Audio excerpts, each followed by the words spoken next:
Hi అండి, welcome to my channel. ఈ బ్లౌజ్ని ఎలా స్టిచ్ చేశాను అనేది వీడియోలో చూపిస్తున్నాను. మొత్తము బార్డర్స్ తోటి కాలర్ విత్ ఉక్స్ పట్టి కాజపట్టి డైరెక్ట్గా స్టిచ్ చేస్తానన్నమాట. క్లియర్గా చూడండి. మొత్తం కటింగ్ కూడా చూపిస్తున్నాను. ఇంతకుముందు లైనింగ్ కట్ చేసి చూపించానమాట ఇంతకుముందు వీడియోలో. ఫస్ట్ అయితే 2 సైడ్స్ బార్డర్స్ ఇస్తాడు కదా, ఆ 2 సైడ్స్ బార్డర్స్ని ఈ విధంగా సపరేట్ చేసేసాను. ఇప్పుడు లైనింగ్ ఏ విధంగా అయితే పెట్టానో ఇలాగ పెట్టేసేసి మార్చేసేస్తున్నాను. ఈ లైనింగ్ మొత్తము prince cut with shape belt cut చేశానండి. మొత్తం టేప్ మెజర్మెంట్ తోటి 36 సైజ్ బ్లౌజ్ అనమాట. ఇప్పుడు ప్రతి పార్ట్ కూడా ఈ విధంగా ప్లేస్ చేసేస్తున్నాను. నేను ఇది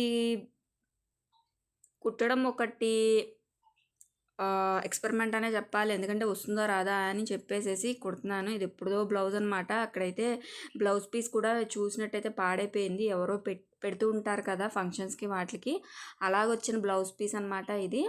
ఇప్పుడు ఈ బ్లౌజ్ హ్యాండ్స్ వచ్చి నేను ఇంతకుముందు వీడియోలో కట్ చేయలేదు. ఇంత వెడల్పు ఉంది కదా, ఈ మోడల్ అయితే పెడదాము అనుకున్నాను. బట్ ఇందాక చూపించాను కదా బ్లౌజు ఒక చోట పాడైపోయిందని చెప్పి, సో ఇటు సైడ్ అయితే క్లాత్ అంతా పాడైపోయింది. ఈ హ్యాండ్స్ అయితే పనికిరావు అనమాట. ఇది కొంచెం చూడండి, ఇదంతా కూడా పాడైపోయింది అనమాట. అంటే సంథింగ్ ఎలుకలు కొరికేయడం ఏదో అయిపోయిందనమాట. అందుకని చెప్పేసేసి నేను ఇంకా నార్మల్ హ్యాండ్స్ పెట్టేసేస్తున్నాను. ఎంత పొడవు ఉందో అంత పొడవు తీసుకొని 8 ఇంచెస్ కదా, 8 ఇంచెస్ కూడా ఇటువైపు తీసుకొని 3 ఇంచెస్ డౌన్ మార్క్ చేస్తున్నాను అనమాట. 3 ఇంచెస్ డౌన్ మార్క్ చేసేసి ఇలా గీసేస్తున్నాను. ఇక్కడ వెడల్పు అయితే 10 ఇంచెస్ ఉంది. కరెక్ట్గా సరిపోయిందండి, ఎగుడు దిగుడు రాకుండా. హ్యాండ్స్ అయితే ఇక్కడ నేను లైనింగ్ అయితే హ్యాండ్స్ కట్ చేయలేదు. ఇక్కడ క్లాత్ అయితే పడుతుంది. మళ్ళీ ఒకసారి చెక్ చేస్తున్నాను. లైనింగ్ కొంచెమే ఉంది క్లాత్, అంటే ఇదిగోండి 2 పార్ట్స్ కట్ చేయగా ఇంతే పొడవు మిగిలింది.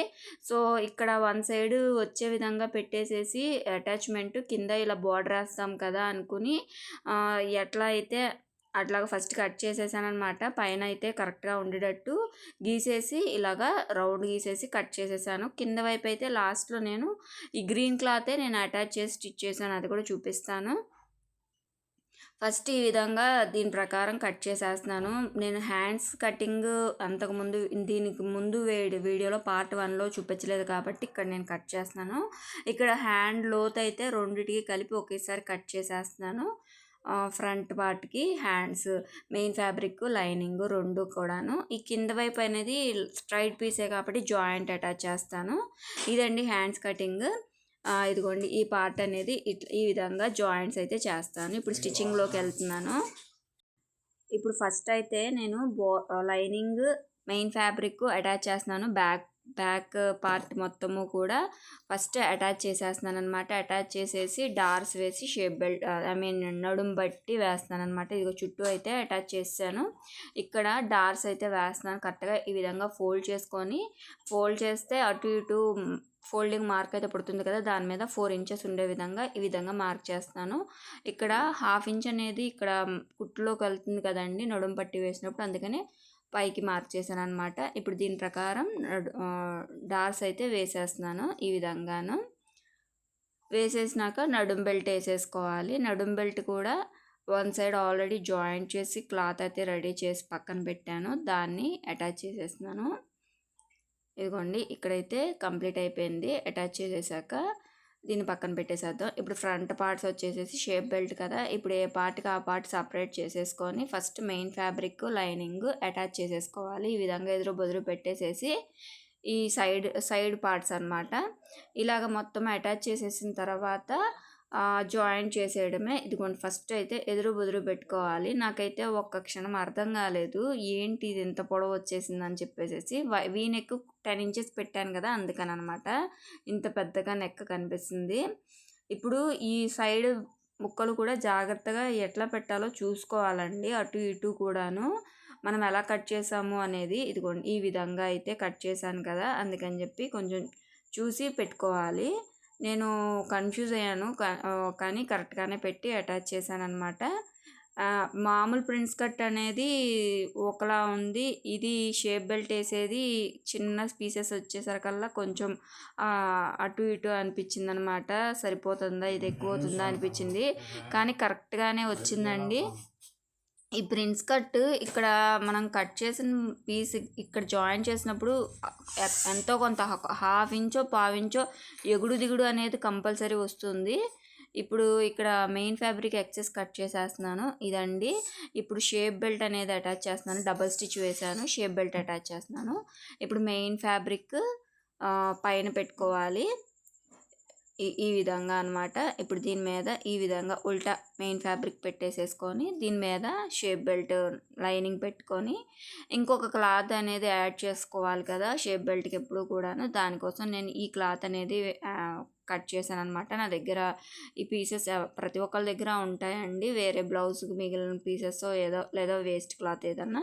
సో నేను దాన్ని ఈ విధంగా లైనింగ్ మీద లైనింగ్ పార్ట్ వైపు ఈ క్లాత్ పెట్టేసేసి అటాచ్ చేస్తున్నాను అనమాట. ఈ మూడు పీసెస్ ఈ shape belt prince cut blouse మొత్తం అటాచ్ చేసేసిన తర్వాత ఇక్కడ ఎక్కువ అయింది, దీన్ని కట్ చేసేసేయచ్చు. ఈ విధంగా కిందకి పెట్టేసేసి ఇప్పుడు దీని మీద ఒక కుట్టు వేసుకోవాలి. దీని మీద ఒక కుట్టు వేసుకుంటే నీట్గా ఉంటుంది. నార్మల్ బ్లౌజ్కి కూడా మనం అలాగే వేసుకుంటాం కదా, అలాంటి దీని మీద ఒక కుట్టు వేసుకోవాలి. ఇప్పుడు దీని మీద స్టిచ్చింగ్ కంప్లీట్ అయిపోయిన తర్వాత దీనికి షేప్ బెల్ట్ వేసేసిన తర్వాత కింద వైపు ఫోల్డ్ చేసి స్టిచ్ చేసేస్తానండి. దానికోసం మన బ్యాక్ నెక్ ఉంది, బ్యాక్ పార్ట్ ఉంది కదా, ఆ బ్యాక్ పార్ట్ని ఈ విధంగా ప్లేస్ చేసుకొని నేను కట్ చేసేటప్పుడు షేప్ బెల్ట్ కొంచెం ఎక్కువే 1 ఇంచ్ దాకా తీసుకున్నాను అనమాట. సో ఈ విధంగా ప్లేస్ చేసుకొని ఎంత అయితే ఎక్కువ ఉందో అంత ఫోల్డ్ చేసుకోవాలన్నమాట. ఇదిగోండి ఇంత అయితే ఎక్కువ ఉందన్నమాట. సో ఈ విధంగా పెట్టుకుంటే మనం లాస్ట్లో అటాచ్ చేసేటప్పుడు ఎగుడు దిగుడు అనేది రాదు. సో ఈ విధంగా ఫోల్డ్ చేసి స్టిచ్ చేస్తున్నాను, అప్పుడు స్టిఫ్గా కూడా ఉంటుంది. దీనికి ఉక్స్ పట్టి కాజపట్టి వేయట్లేదండి, చూసారు కదా ఫస్ట్ పిక్ మొత్తము కూడా ఆ అంచు అనేది అటాచ్ చేసేస్తున్నాను. ఇలాంటి మోడల్ బ్లౌజులు ట్రై చేయాలంటే ఇలాగా పక్కన పెట్టేసేసిన బ్లౌజ్ పీసులు ఉంటాయి కదా, దాంతో ట్రై చేస్తే బాగుంటుంది. అప్పుడు మెయిన్ మంచి బ్లౌజులు కుట్టుకుంటే నీట్గా వస్తుంది అనమాట.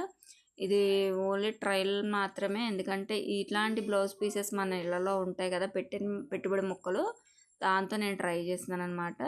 ఇప్పుడు రెండు వైపులా రెండు స్టిచ్ చేసేసిన తర్వాత షోల్డర్స్ జాయిన్ చేస్తాను. బ్యాక్ పార్ట్ అయిపోయింది, ఫ్రంట్ పార్ట్స్ అయిపోయినాయి. ఒకటైతే కుట్టి చూపించాను, ఇంకోటి నార్మల్గా స్టిచ్ చేస్తానులేండి, రెండు ఎందుకని చెప్పేసి. సో షోల్డర్స్ డబల్ స్టిచ్ వేస్తున్నాను. ఇప్పుడు అసలైన మెయిన్ ఇదేనండి హైలైట్ అనేది బ్లౌజ్కి. ఈ అంచు అనేది మొత్తము బ్లౌజ్కి చుట్టూ ఉక్స్ పట్టి దగ్గర నుంచి ఇలాగ రౌండ్ ఇలా కొలుచుకొని కాజపట్టి వరకు ఎంతైతే కావాలో అంత నేను కొలుస్తున్నాను అనమాట. ఇక్కడ కొంచెం క్లాత్ అనేది యాడ్ చేశాక ఎక్సెస్ ఉంచి కట్ చేశాను. ఈ మిగిలిన పార్ట్ హ్యాండ్స్కి వేసాను అనమాట. ఇప్పుడు దీనికి నేను కింద వైపు అటాచ్ చేయడం కోసం బ్లౌజ్లో మిగిలిన క్లాత్లనే అటాచ్ చేసుకుంటూ దానికి క్యాన్వాస్ కూడా ఐరన్ చేసి పక్కన పెట్టుకున్నాను అనమాట. ఈ అంచు ఎంత ఉందో అంత ఈ పీస్ తీసుకున్నాను. ఇదంతా కూడా అతుకులుగానే ఉంటుందండి, దగ్గరికి చూసారు కదా, మొత్తము కూడా అతికేసి ఈ రౌండ్ అంతా ఎంత ఉందో చూసుకొని అంచు దానికి నేను క్యాన్వాస్ కూడా ఐరన్ చేసాను అనమాట. ఐరన్ చేసేసి ఇప్పుడు వీడియోలో చూపిస్తున్నట్టు వన్ సైడ్ అయితే జాయిన్ చేస్తున్నాను. అంచు సైడు వన్ సైడ్ జాయిన్ చేసేసి ఇదిగోండి ఈ విధంగా ఇలా లోపలికి తిప్పేసేసేయాలన్నమాట. ఇది పైకి వస్తుంది, కాలర్ పైకి వస్తుంది అనమాట ఈ పార్ట్. ఇప్పుడు కింద వైపు ఉంది కదా, అది బ్లౌజ్కి అటాచ్ చేస్తాం అనమాట. దీని మీద ఒక కుట్టు వేసుకుంటే నీట్గా ఉంటుందన్నమాట. సో దీని మీద ఒక కుట్టు వేస్తున్నాను నేనైతేను. ఇలా నీట్గా ఫోల్డ్ చేసుకొని ఈ డాట్స్ మాత్రమే కనపడే విధంగాను, గ్రీన్ కలర్ క్లాత్ కనపడినా పర్వాలేదండి, ఎందుకంటే బ్లౌజ్ క్లాతే కదా మనం వేసింది. సో మొత్తము కూడా స్టిచ్ చేసుకుంటూ వెళ్ళిపోవాలి. ఇదిగోండి ఇట్లా వస్తుంది అనమాట. ఇలా మొత్తం స్టిచ్ చేసేసిన తర్వాత ఇటు సైడ్ కూడా ఒక కుట్టు వేసేసి నీట్గా ట్రిమ్ చేసేసేయాలన్నమాట స్ట్రైట్గాను. ఇదిగోండి ఇటు సైడ్ కూడా ఒక కుట్టు అనేది వేస్తున్నాను. ఇక్కడ బక్రం క్లాత్ వేయటం వల్ల కొంచెం క్లాత్ అనేది స్టిఫ్గా ఉంది. ఓన్లీ లైనింగ్ ఈ అంచు అయితే అంత లుక్ రాదండి. దీన్ని నీట్గా అయితే కట్ చేసేసాను కూడాను. ఇప్పుడు ఉక్స్ పట్టి అంటే ఉక్స్ పట్టి వేయలేదు కదా! అటు సైడ్ నుంచి షేప్ బెల్ట్ దగ్గర నుంచి ఇలా లోపలికి కొంచెం క్లాత్ అనేది ఫోల్డ్ చేసుకొని ఇలా అటాచ్ చేసుకుంటూ వెళ్ళటమే. ఇదంతా స్ట్రైట్ పీసే. అందుకనే వీ నెక్‌కి మనం అటాచ్ చేస్తున్నాం అనమాట. మీరు ఫస్ట్ పిక్ చూసినట్టయితే మీకు అర్థమై ఉంటుంది. చాలా నీట్‌గా వచ్చింది బ్లౌజ్ ఫినిషింగ్ అయితే. నేను వేసుకుందామంటే దీని మీద నాకు శారీ అయితే సూట్‌గా లేదనమాట. అందుకని నేను వేసుకొని పిక్ అయితే పెట్టలేదు. షార్ట్ అయితే వీడియో చేస్తాను. షార్ట్స్‌లో మీరు చూడొచ్చు. ఇలాగ మొత్తము గూడా హై నెక్ దగ్గర బ్యాక్ అయితే పైకే పెట్టాను కదా! నెక్ ఇలా మొత్తం వచ్చేస్తుందనమాట. ఇలా స్ట్రైట్ పీసే స్ట్రైట్‌గా పెట్టుకొని ఇలా స్టిచ్ చేసుకుంటూ వెళ్ళిపోవడమే అతికేసుకుంటూను. నేను మొత్తము ఎట్లా అతుకుతున్నాననేది ఇది మటుకు స్కిప్ చేయకుండా మొత్తము కూడా మీకు అటాచ్మెంట్ ఎలా ఉన్నదనేది చూపిస్తున్నానమాట. మొత్తం ఉక్స్ పట్టి దగ్గర నుంచి స్టార్ట్ చేశానండి. ఇప్పుడు కాజా పట్టి వరకు ఎండ్ వరకు షేప్ బెల్ట్ వరకు అటాచ్ చేయడం చూపించాను. ఇక్కడ వీ నెక్ మొత్తం వీ నెక్కే కదా, అందుకని స్ట్రైట్‌గానే ఉంటుంది. ఇక్కడే కొంచెము ఇలాగ కర్వ్ తిప్పుకోవాలి అంతేను. దానికి తగ్గట్టు ఇంక మొత్తము కూడా స్ట్రైటే. ఇంకా లోపలికి ఈ విధంగా ఫోల్డ్ చేసేసుకోవాలి ఇక్కడ అంతేను. ఇక్కడ రఫ్ లాగించుకోవాలి, అప్పుడు స్టిఫ్గా ఉంటుంది. ఇప్పుడు ఇక్కడ కొంచెం ఎక్సెస్ ఉంది, కట్ చేసేస్తున్నాను. ఇలా పైటికి తీసేసుకోవాలి.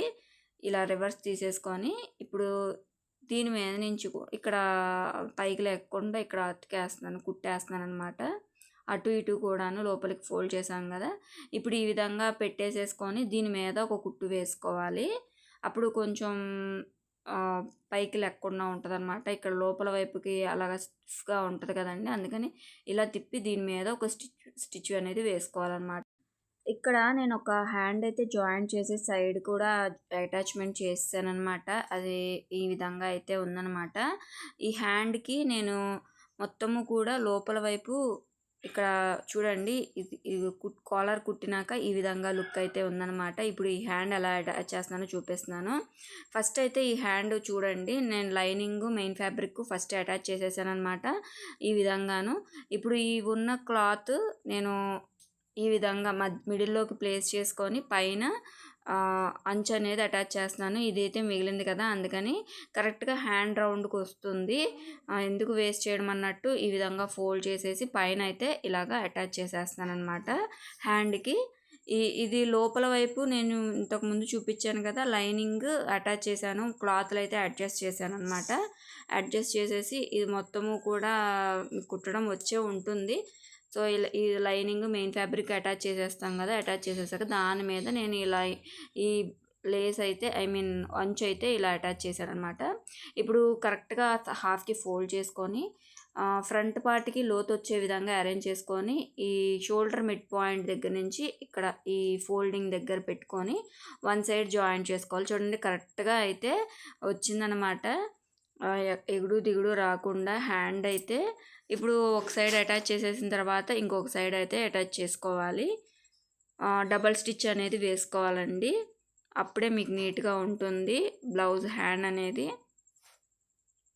ఇలా మొత్తము కూడా అటాచ్ చేసుకుంటూ రావాలి. ఇప్పుడు మొత్తం కంప్లీట్ అయిపోయింది కదా అటాచ్ చేయడం. ఇప్పుడు కరెక్ట్గా హాఫ్కి ఫోల్డ్ చేసేసుకొని ఇది మీకు దగ్గరికి చూపిస్తున్నాను. ఇక్కడ అటాచ్ చేసేసాను అనమాట. ఇలా ముక్కలు అయితే పట్టినవి. ఇప్పుడు కరెక్ట్గా హాఫ్కి ఫోల్డ్ చేసేసుకొని ఇక్కడ గీసిన దాని ప్రకారం అటాచ్ చేసేసుకోవాలి. ఇక్కడ హ్యాండ్ మనం కరెక్ట్గా హాఫ్కి ఫోల్డ్ చేసుకొని మన కొలత ఎంతో అక్కడ మార్క్ చేశాను. నేను 6 ఇంచెస్కి మార్క్ చేసుకొని ఇక్కడ ఈ విధంగా అటాచ్ చేసేస్తున్నాను.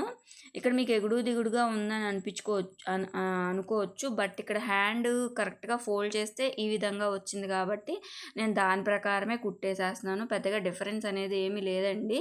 ఇక్కడ ఆల్రెడీ మనం ఫ్రంట్ పార్ట్కి ఎక్కువే తీసుకున్నాను. సో అంత వేసుకుని చూశాను కూడాను, కరెక్ట్గా సరిపోయిందనమాట. బ్లౌజ్ అయితే చూడండి ఇక్కడ ఎగుడు దిగుడు అనేది ఇక్కడ నడుం దగ్గర అయితే రాలేదు, కానీ ఫ్రంట్ పార్ట్కి ఇక్కడ మెయిన్ ఫ్యాబ్రిక్ అనేది కొంచెం ఎక్సెస్ అయి ఉందన్నమాట. అది ఎక్సెస్గా ఉన్నది కట్ చేసేసుకోవాలి. బ్లౌజ్ ఫైనల్ లుక్ అయితే ఈ విధంగా ఉందన్నమాట. చాలా నీట్‌గా వచ్చిందండి బ్లౌజ్ అయితే. నేను నార్మల్‌గా ఎలా వస్తదని ట్రయల్ మాత్రమే ఏశాను. నా దగ్గర ఈ బ్లౌజ్ పీస్ ఉంది. ఈ అంచుల్ని ఇలా వేస్తే బావుంటదన్నట్టు వేశాననమాట. ఇది ఒక ఎక్స్‌పీరియన్స్. ఇంతకుముందు కాలర్ కూడా సీతారామం బ్లౌజ్ కాలర్ పెట్టాను. ఇది ఒక కాలర్ అనమాట. చాలా నీట్‌గా వచ్చింది స్టిచ్చింగ్ కూడాను. నేను ఫస్ట్ టైమ్ అనమాట ఇలా కాలర్ నెక్ స్టిచ్ చేయడము. మీకు గనక ఈ వీడియో నచ్చితే ప్లీజ్ లైక్ చేయండి. ఛానల్‌ని అయితే సబ్స్క్రైబ్ చేసుకోండి. ఎలా ఉందో కామెంట్ చేయండి. Thank you.